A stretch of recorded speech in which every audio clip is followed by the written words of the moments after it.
பாஜக உண்மை அறியும் குழு அரசியல் உள்நோக்கத்துடன் திட்டமிட்டு கரூருக்கு அனுப்பி வைக்கப்பட்டுள்ளதாக கடிந்துரைத்துள்ள சிவகங்கை எம்பி கார்த்தி சிதம்பரம், கரூர் நிகழ்வில் சதிவேலை இருப்பதாக கூறுபவர்கள் அதற்கான ஆதாரங்களை நீதிமன்றத்திலேயோ காவல் நிலையத்திலோ தனி மனிதர் ஆணையத்திடமோ ஒப்படைக்க வேண்டும் என தெரிவித்துள்ளார். அவங்க மூத்த உயர்நீதிமன்ற நீதிபதி, அவங்களுடைய அறிக்கை வந்ததுக்கு அப்புறம் தான் அந்த அறிக்கையை பற்றி சொல்லணும். ஏன்னா யாரும் நீதிபதியுடைய மேலே அறிக்கை வருவதற்கு முன்னாடியே அவர்களை விமர்சனம் செய்வது என்னை பொறுத்த வரைக்கும் பொருத்தமாக இருக்காது. அந்த அறிக்கை வரட்டும், யார் யாருக்கு எந்தெந்த ஆதாரங்கள் இருக்கிறதோ அந்தந்த ஆதாரங்களை எல்லாம் கொண்டு போய் கமிஷனுக்கு முன்னாடி சமர்ப்பிக்க வேண்டும்.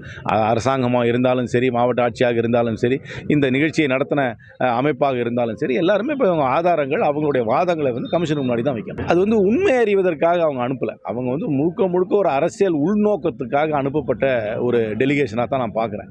இந்த மாதிரி கும்பமேளாவில் ஒரு நெரிசலில் 300 பேருக்கு மேலே இறந்து போனாங்க. அப்போ பாஜக ஒன்றும் ஒரு குழு அனுப்பலை.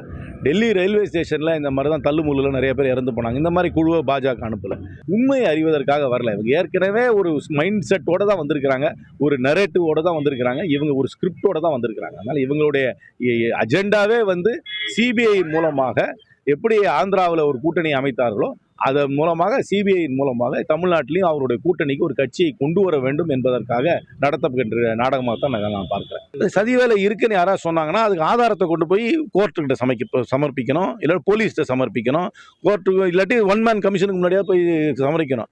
ஆதாரம் இருக்குன்னு ஹேசியத்தின் மூலமாக நம்ம எப்படி கருத்து சொல்ல முடியும்?